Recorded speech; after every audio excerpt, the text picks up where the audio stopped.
السلام علیکم۔ کیسے ہیں آپ سب؟ امید ہے آپ سب لوگ خیریت سے ہوں گے۔ تو آج ہم آب حیات کی ایپیسوڈ 110 سٹارٹ کریں گے۔ یہ آپ کے لیے۔ ایرک نے اسے وہ چھوٹا سا گلدستہ تھمایا تھا۔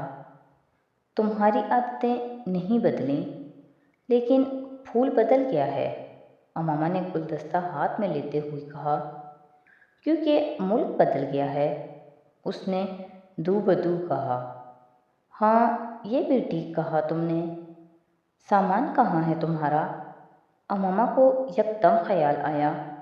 وہ گاڑی سے اس گلدستے اور ایک چھوٹے بیگ کے علاوہ خالی ہاتھ اترا تھا۔ ہوٹل میں وہیں رہوں گا، بس آپ سے ضروری ملاقات کرنی تھی، اس لیے آیا ہوں، ایرک نے اس کے ساتھ اندر جاتے ہوئے کہا۔ پہلے تم ہمیشہ ہمارے پاس آیا کرتے تھے اور یہیں رہتے تھے، اس بار کسی اور کے پاس آئے ہو کیا؟ اماما کو لگا تھا وہ شاید پاکستان اپنے کسی پروفیشنل کام سے آیا تھا۔ نہیں، کسی اور کے پاس تو نہیں آیا، لیکن بس مجھے لگا اس بار کسی ہوٹل میں رک کر بھی دیکھنا چاہیے۔ وہ بات گول کر گیا تھا۔ وہ لنچ کا وقت تھا اور اس نے صبح جب فون پر اس سے ملاقات کے لیے بات کی تھی تو اماما نے لنچ کے کھانے پر خاص اہتمام کیا تھا۔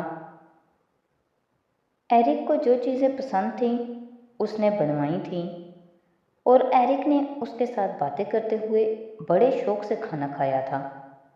لنچ کے دوران گپ شپ میں ایرک اور اس کے درمیان ہر ایک کے بارے میں بات ہوئی تھی، سوائے انایا کے۔ ایرک نے اس کا ذکر تک نہیں کیا تھا اور اماما نے یہ بات نوٹس کی تھی۔ حوصلہ افزا تھی یہ بات، لیکن پتہ نہیں کیوں اسے غیر معمولی لگی تھی، اور اس کی چھٹی حص نے اسے جو سگنل دیا تھا وہ ٹھیک تھا۔ لنچ کے بعد چائے کا آخری سپ لے کر کپ رکھتے ہوئے ایرک نے اپنے بیگ سے ایک لفافہ نکال کر اس کے سامنے میز پر رکھ دیا تھا۔ اماما ابھی چائے پی رہی تھی۔ وہ بری طرح ٹھٹکی تھی۔ یہ کیا ہے؟ آپ دیکھ لیں، اس نے اماما سے کہا، پلک جھپکتے اس خوبصورت لفافے کو کھولنے سے بھی پہلے اس کے چہرے سے مسکراہٹ یکدم غائب ہو گئی تھی۔ وہ اس ایک لمحے کو اوائڈ کرنا چاہ رہی تھی اور وہ پھر بھی سامنے آ کر کھڑا ہو گیا تھا۔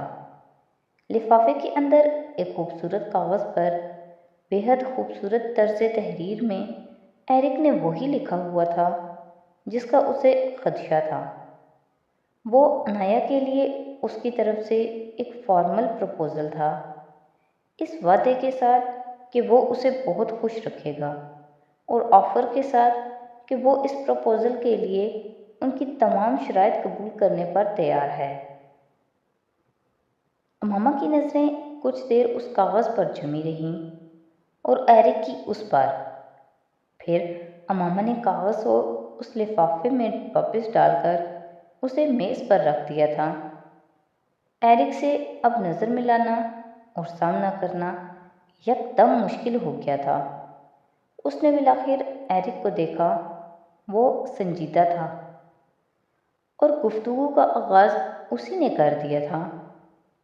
آپ نے کئی سال پہلے مجھ سے کہا تھا میں پڑھ لکھ کر کچھ بن جاؤں، پھر آپ سے اس بارے میں بات کروں، اور تب تک میں انایا سے بھی اس موضوع پر کبھی بات نہ کروں۔ دیکھیں، میں نے آپ کی دونوں شرائط پوری کی ہیں، اس نے کہا تھا، اور اس کے دونوں جملوں نے اماما کے لیے جواب کو اور بھی مشکل کر دیا تھا۔ میں جانتا ہوں مسز سالار، آپ کے لیے میں ایک بہت مشکل انتخاب ہوں، لیکن میں آپ کو یقین دلاتا ہوں کہ میں ایک برا انتخاب ثابت نہیں ہوں گا۔ ایرک نے جیسے اس کے مشکل بھانپتے ہوئے خود ہی اسے یقین دہانی کروانے کی کوشش کی تھی۔ وہ اس کا چہرہ دیکھتی رہی۔ وہ اچھا لڑکا تھا، برا ہوتا تو اسے برا بھلا کہنا کتنا آسان ہوتا، اماما نے دل میں سوچا تھا۔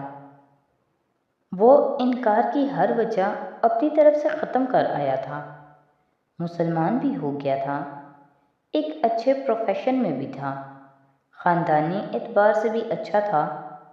امامہ کی سمجھ میں نہیں آ رہا تھا وہ پھر بھی اسے انکار کیا کہہ کر کرے، یہ کہہ کر کہ اسے خوف اور خدشات تھے اس کے نو مسلم ہونے کے حوالے سے، یا یہ کہے کہ وہ صرف ایک پاکستانی سے عنایہ کی شادی کرنا چاہتی تھی جو اس کے اپنے کلچر سے واقف ہو۔ اس کے ذہن میں اس وقت جوابات جیسے بھاگ رہے تھے اور کوئی ایک بھی ایسا نہیں تھا جو تسلی بخش ہوتا، لیکن اس کے باوجود اسے ایک جواب تو ایرک کو دینا ہی تھا۔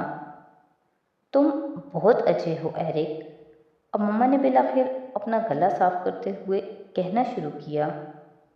عبداللہ، اس نے امامہ کو بیچ میں ٹوک کر جیسے اس کی تصحیح کی۔ وہ ایک لہجہ کے لیے خاموش ہوئی، پھر اس نے جیسے بڑی مشکل سے اس سے کہا، عبداللہ، تم بڑے اچھے لڑکے ہو اور میں تمہیں پسند کرتی ہوں، لیکن عنایہ کے حوالے سے ابھی کوئی فیصلہ کرنا مشکل ہے۔ میں نہیں جانتی عنایہ تمہارے پروپوزل کے حوالے سے کیا سوچتی ہے۔ اس کی پسند ناپسند بے حد اہم ہے۔ وہ جملہ ادا کرتے ہوئے بھی امامہ کو احساس ہو رہا تھا وہ ایک بے حد بے تکی بات کر رہی تھی۔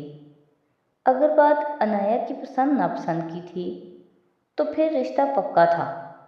ایرک کے لیے اس کی پسندیدگی بہت واضح تھی۔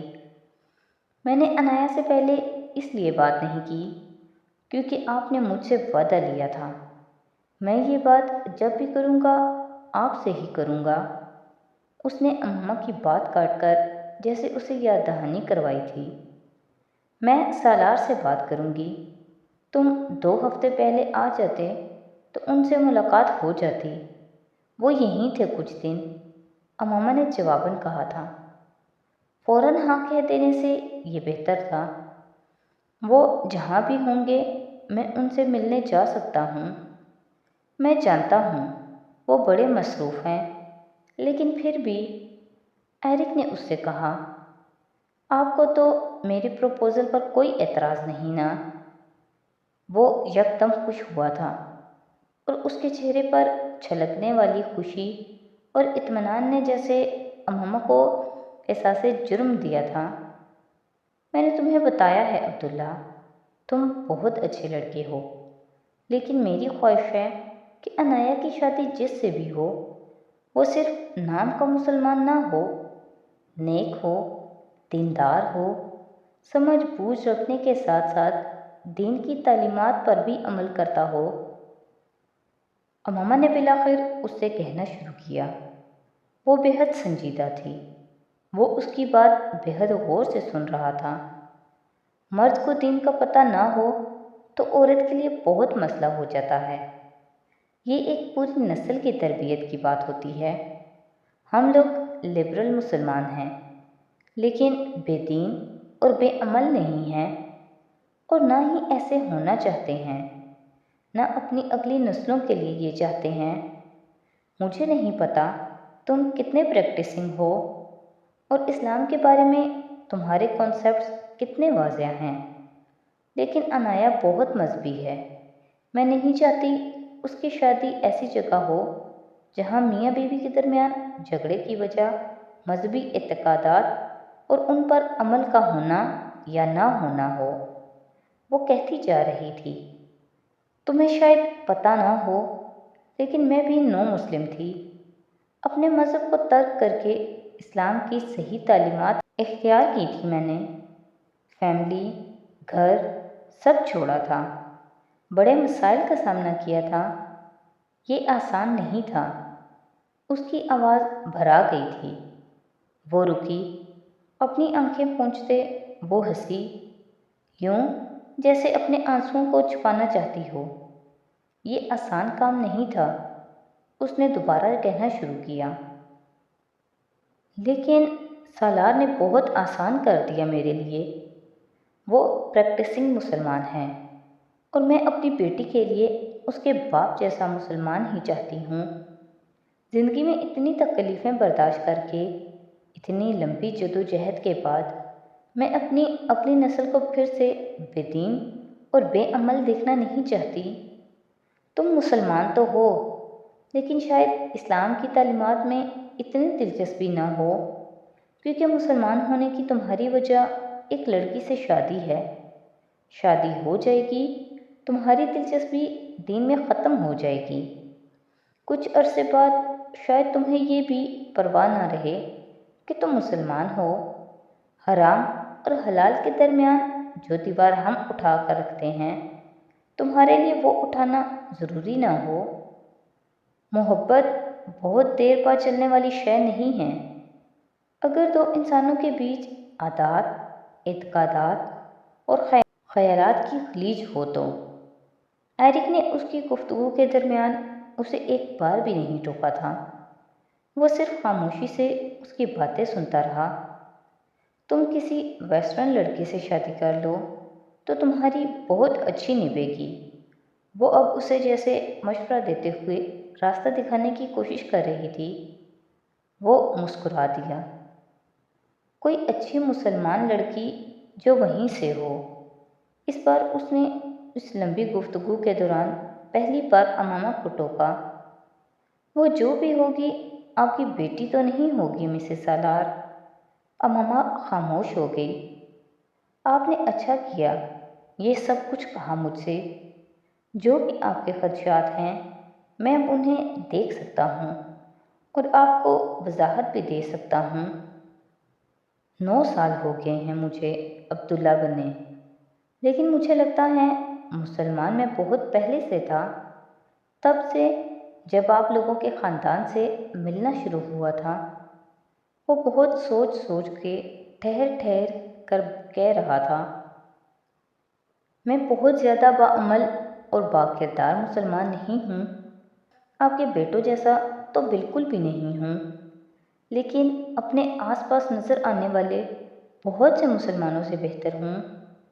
9 سال میں نے اپنے دین کے حوالے سے صرف حرام اور حلال ہی کو نہیں سمجھا اور بہت کچھ سمجھنے کی کوشش کی ہے۔ مجھے پتا ہے آپ کبھی قادیانی تھیں، پھر آپ تائب ہو کر مسلمان ہوئیں۔ مجھ سے یہ مت پوچھیے گا کہ یہ مجھے کس نے بتایا، لیکن میں جانتا ہوں اور اس لیے آپ سے یہ توقع رکھتا ہوں کہ آپ مجھ سے زیادہ ہمدردی رکھیں گی۔ آپ کی طرح میں بھی اپنی اگلی نسل کو اچھا انسان اور مسلمان دیکھنا چاہتا ہوں، صرف مسلمان نہیں۔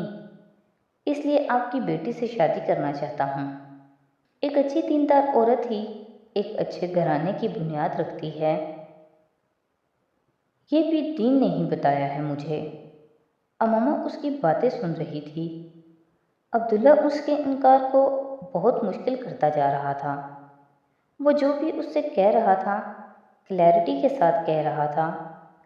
مجھے عنایا بہت اچھی لگتی ہے، محبت کرتا ہوں اس سے، لیکن شادی کا فیصلہ صرف محبت کی وجہ سے نہیں کیا، نہ ہی مذہب کی تبدیلی محبت کا نتیجہ ہے۔